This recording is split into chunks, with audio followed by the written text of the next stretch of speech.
Saya memiliki ayah angkat atau godfather saya sejak ayah saya almarhum. Beliau adalah salah satu orang teman curhat saya yang terbaik. Usia beliau 20 tahun di atas saya. Beliau asli Bali dan kami atau saya memiliki panggilan akrab kepada dirinya yaitu Babe. Di usianya yang kepala 7 masih aktif berbisnis. Prestasi beliau sebagai salah satu orang kaya Bali. Asetnya 12 digit. Namun humble-nya itu loh yang saya nggak nahan. Benar-benar rendah hati. Anda tidak akan pernah tahu beliau itu seberapa kayanya. Kalau melihat sekilas biasa saja. Namun begitu dia berbicara, begitu dia bergerak, kedalaman pengalaman hidupnya membangun bisnis, dalam hikmah kesehariannya sangat terasa sekali kebijaksanaannya. Raut wajahnya adalah goresan panjang perjalanan hidupnya penuh warna. Gerak tubuhnya, pemilihan kata-katanya, semua menunjukkan been there dan that. Pernah melakukan itu dan pernah berada di sana. Saya teringat 10 tahun yang lalu ketika saya merasa lelah mengelola kehidupan, termasuk mengelola bisnis. Turun naiknya bisnis seperti naik roller coaster. Terkadang di atas dengan aset besar, mobil berbaris kinclong. Tak lama kemudian semua hilang, bahkan berhutang. Lalu 3 tahun kemudian bangkit lagi lebih besar dari yang kemarin. Dan beberapa saat kemudian mulai lagi ke ayun turun. Alasannya beragam,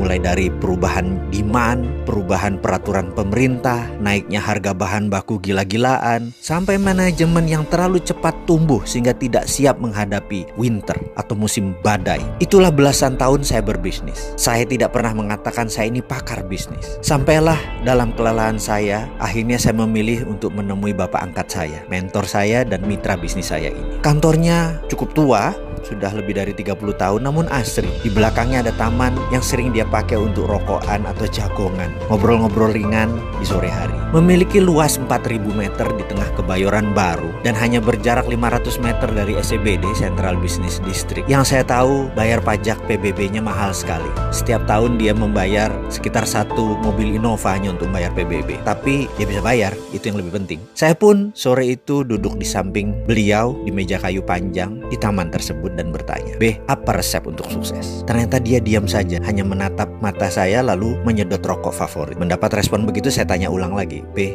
apa resep sukses?" Kali ini dia tidak melihat saya, namun tetap merokok, menghisap sangat dalam. Lalu saya tanya lagi dengan nada lebih serius, "Be, apa resep sukses?" Sukses jauh lebih sukses dari Babe. Kembali dia tetap menghisap rokoknya, namun kali ini dia menjawab pertanyaan saya. Namun dengan pertanyaan, bukan dengan jawaban. Dia bertanya, "Kamu lapar?" Maksudnya, saya bertanya balik, "Kamu lapar nggak?" Dia berkata sambil menghisap panjang rokoknya. Saya pun ngeh dengan pertanyaannya. Lalu saya jawab, "Be, saya lapar." "Seberapa lapar?" Bertanya lagi. "Sangat lapar, pakai banget." Kemudian dia bertanya balik, "Betul, kamu lapar, pakai banget?"